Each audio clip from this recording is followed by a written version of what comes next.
Over the past few months, Latin American nations, one after another, have been engulfed by social unrest. You've heard about them on this podcast already. Chile, Ecuador, Peru, Bolivia. But in previous episodes, we explored what is driving Latin Americans to the streets. This time around, we are focusing on another aspect of these crises. They show how democracy remains fragile in the region, which has brought back to the forefront an old and perhaps forgotten element: the prominence of the armed forces as major power brokers in Latin America. In Chile, Peru, or Ecuador, presidents relied on the support of military fatigues to hold their ground. El general Iturriaga, que está a cargo de este estado de emergencia. In Bolivia, Evo Morales was forced to resign once the barracks stopped supporting him. The same phenomenon can be seen in Venezuela, where the increasingly dictatorial Nicolás Maduro manages to cling on to his office despite overseeing the most dramatic socio-economic collapse in the Western world. What is keeping him in the presidency? You guessed it, the support from military leaders. And in Brazil, the president's entourage is making references to the time when the government could shut down Congress and take away people's political rights, and not in a subtle way. Não se assustem se alguém então pediu AI-5. Já não aconteceu uma vez? But using the army as a legitimizing force brings back old demons from Latin America's not-so-distant past, when most of the region was ruled by military dictatorships, and this put civilian leaders in an immensely fragile position. This week we try to answer a crucial question: are generals still Latin America's ultimate power brokers? My name is Gustavo Ribeiro. I'm the editor-in-chief of the Brazilian Report. This is Explaining Brazil.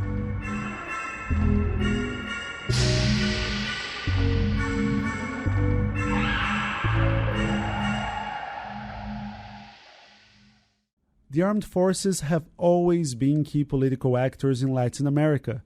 Take the Brazilian case. The Republic only came to be after the army joined the movement to depose the emperor in 1889. It would stage, or help to stage, many coups in the following decades, even ruling Brazil for 21 years between 1964 and 1985. Now, we have a former army captain in the presidency who surrounded himself with multiple former officers. I often read that the military would be back in politics. Christoph Herrig is a postdoctoral researcher at the University of the German Armed Forces in Hamburg. I don't quite agree. I think they have never really been gone away from politics. So in most countries where you had military regimes, they managed to maintain a certain political influence, at least to an extent where they were able to protect their own institutional interests. I would argue that in recent years, politicians have increasingly drawn the military back into partisan politics. So they have used the military to support government programs. They have used the military to support public security missions. So and the more the military was drawn into those internal roles, the more their power increased again. So combined with a widespread perception that they probably should be an arbiter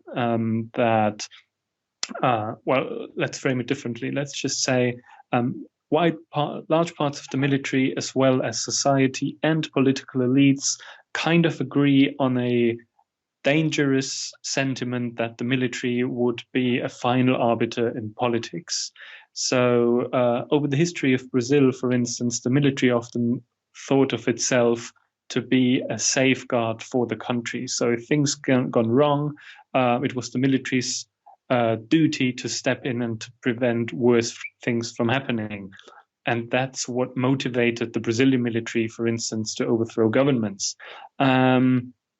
I don't think we have a similarly dangerous situation at the moment, but I think that whole process of inviting the military into political roles, for instance, in Brazil, the federal intervention, or in Chile, using the military to clamp down on protesters in order to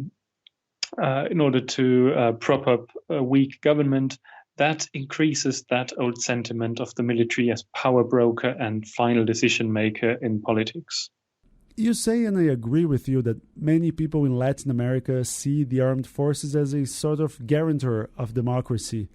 And the armed forces see themselves as such, and have historically done so. That doesn't happen in Western Europe or in North America. Why does it happen here? A lot of that goes back to the military's role in state building, so that states, as you just mentioned, Brazil's republic wouldn't exist without the military, or perhaps it would have existed later. So there is their role in building states and having that self-perception of being the most important institution of the country, that whose members are better trained than civilian politicians, whose members are supposedly less corrupt than civilian politicians, etc. So they think that they are an indispensable institution for the survival of their very nation or the existence of a state. And that's what motivated them to get involved in politics every now and then, because they thought civilians aren't able to do it in a good way, so we have to do it ourselves in order to prevent those bad things from happening. And that remains a self-perception within the military. If you just look back at a couple of years ago when General Mourão made those public statements in terms of, well, if the politicians don't resolve it, then we have to step in and do it ourselves. You mentioned the federal intervention in Rio de Janeiro. And for those not familiar with it, in 2018, the army took over security roles in the city, patrolling several areas and acting as law enforcement. Many experts have criticized that kind of use for the armed forces, saying that soldiers are not trained to be law enforcement. What are your thoughts? I think the general assumption that the military isn't trained for law enforcement is right, but only to a certain extent. So if you consider Brazil again, they have dedicated training centers for guaranteeing law and order operations, etc. But the outlook they are presenting at these training centers is not something that you would consider democratic policing. But on the other hand, Brazil's police forces, the military police state forces, are also not really perpetuating an image of democratic policing, of proximity policing, etc. So it's all pretty militarized and confrontational. But as I've argued in a couple of publications, I think the danger of sending the military into internal missions is what they see a lack of effectiveness. So they would like to fulfill the mission at any cost, and at any cost means that there would be the so-called collateral damage in the population. So it's not about the technical training of military to do police tasks such as patrolling. It's rather the mindset of combating an enemy. And they see that in order to fight an enemy, they have to engage with armed criminals, etc. They're well aware that they risk the lives of innocents, but in the mindset of exterminating an enemy, that means that they willingly accept that they would cause collateral damage. In 2018, we've seen a surge in the number of military officers running for office. How do you see that migration from the barracks to the ballots? Yeah, so on the one hand, the military has always been political. So using the military for whatever is always political. But the problem is if it's partisan. So if the military becomes perceived as being a representative of certain partisan interests. And although the Brazilian military has officially tried to steer clear from the Bolsonaro administration, it's clear that in practice they aren't really. So for them, the backlash or the possible backlash from a Bolsonaro government would also affect the institution, which is one risk for the military, why it's not a good idea to join governments to such an extent as the Brazilian armed forces via their retired members have done. Although it might not be an official policy, there is this self-perpetuating mechanisms where you've got old generals asking their former subordinates to join them in government in order to, well, again, that motivation of being the most important institution of the country plays into that, to save a government which they perceive to be possibly inept. Others might be convinced that the Bolsonaro project is worth supporting, but the negative outfall will fall back upon the military institution. And there's a further risk of producing rifts within the military. So, for instance, if you take a look at the reform of the Previdencia, Bolsonaro's voter base used to be rather lower-ranked military personnel or police personnel, and the current reform rather is in the interest of the generals. So you risk kind of breaking apart that cohesion within the military, as lower-ranking soldiers perceive that their bosses, via their contacts to government, are managing to steer government policy in a way that negatively affects the lower ranks. And that might create a discontent, which is ultimately dangerous for the military and then also for a country. Next, how bringing generals closer to power could be dangerous for Latin America's fragile democracies.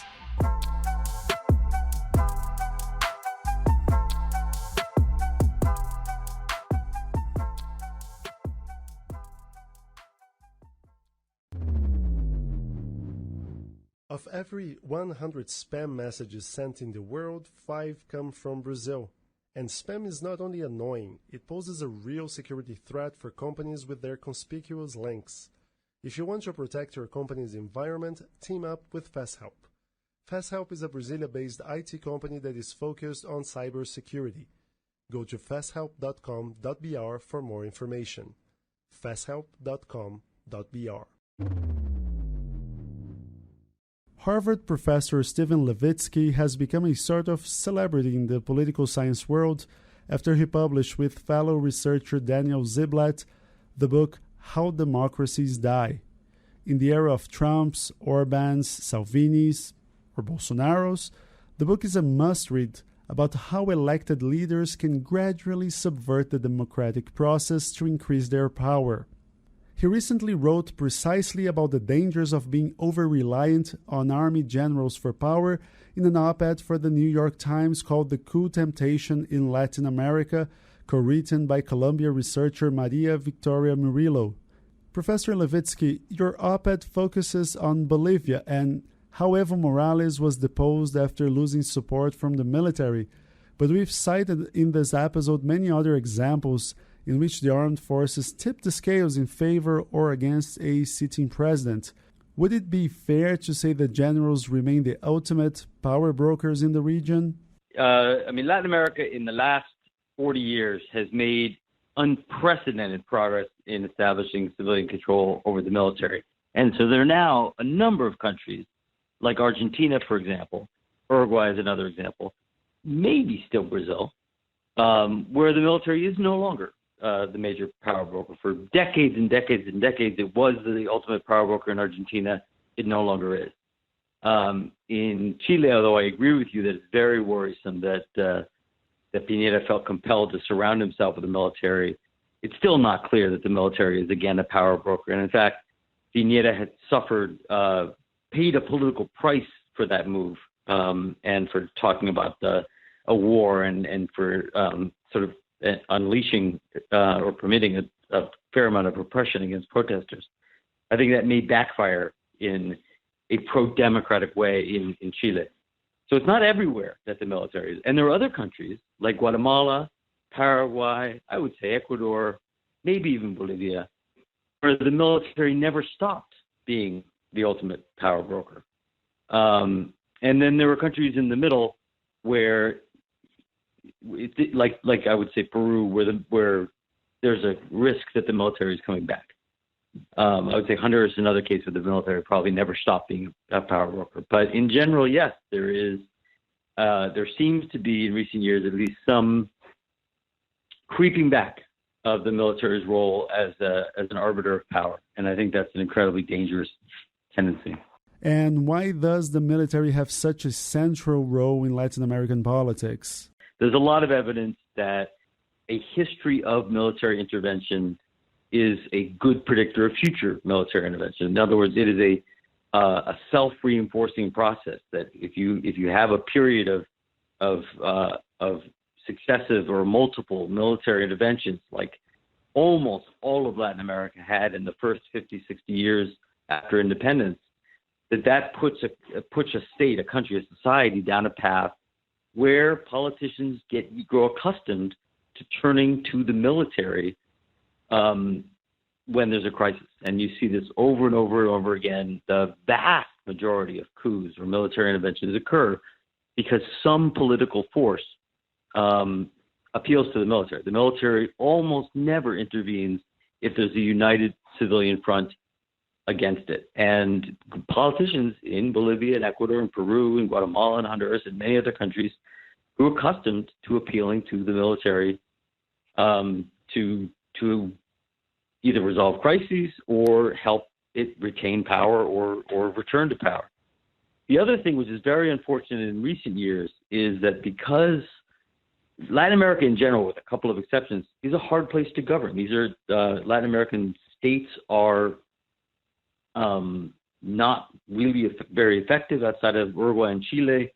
There is at least a medium level of corruption and a very high level of social inequality. And so democratic governments governing in a context of pretty extreme inequality and pretty ineffective states have a hard time governing, especially when you're not in the kind of commodity boom that we had between 2002 and 2014. During normal times, economies in Latin America are volatile, they're not great, and governments are unpopular. And so after 30, 35, 40 years of democracy, governing in societies that are difficult to govern, public's confidence in democratic politicians and parties and democratic government, public confidence has fallen. Most Latin Americans do not like their parties, they don't like their politicians, they don't like their elected government. And very unfortunately, one institution in many countries, and Brazil is a good example, that has retained a certain amount of public confidence and public legitimacy is the military. So if you compare in Brazil public support for the military or public confidence in the military to public confidence in any political party, the military is a clear winner. And that only reinforces the temptation of politicians to turn to the military as an ally. And why do the armed forces have so much more prestige than democratic institutions like Congress or political powers? I mean, in many countries, Brazil included, the military has a history of running dictatorships and committing human rights violations. That's a great question, and I don't have a really satisfying answer. Now, in some countries, Argentina is the leading case of this, but also Chile, I think, and Uruguay, where human rights violations were really widespread and really pronounced, particularly where the middle class was affected. You see a rejection of the military that persists to this day. But with generational change, societies forget. Most Latin Americans don't want the military back in power. But the reason why militaries have more prestige today than civilian governments is militaries have not been in power. Militaries have been on the sidelines, so they're not seen as responsible. The politicians are seen as responsible for corruption, for crises, for crime, for violence. The military has been in the barracks, so it's seen as less responsible. In Brazil, the president's son and his economy minister have talked about the possibility of enacting the same oppressive instruments used by the dictatorship. What is the effect of this kind of stance on the democratic game? It's terrible. I traveled to Brazil in July of 2018, was begging economic elites in Sao Paulo not to support Bolsonaro. It's never, as we've learned here in the United States, it is never a good idea to elect an openly authoritarian figure as your president. It is a terrible, terrible risk. Jair Bolsonaro has never hidden his embrace of dictatorship, of the military, his willingness to subvert democratic institutions and to violate human rights. Unfortunately, Brazil suffered a perfect storm in between 2014 and 2018 of a terrible economic crisis at the same time as the world's worst, at least democratic world's worst corruption scandal, at the same time as this terrible problem of violence and criminality that helped give rise to Bolsonaro, and widespread public anger at the political elite, especially at the PT, led to the election of a dangerously authoritarian figure.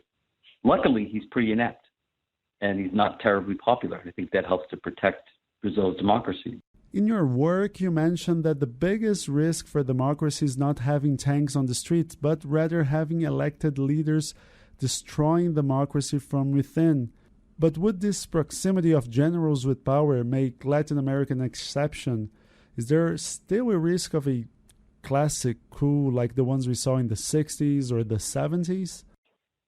Look, I still think military coups are hard to achieve in Latin America. That may change. And the reason that we wrote the piece in the New York Times a week ago is because we're worried of a possible return to a world in which military coups are acceptable.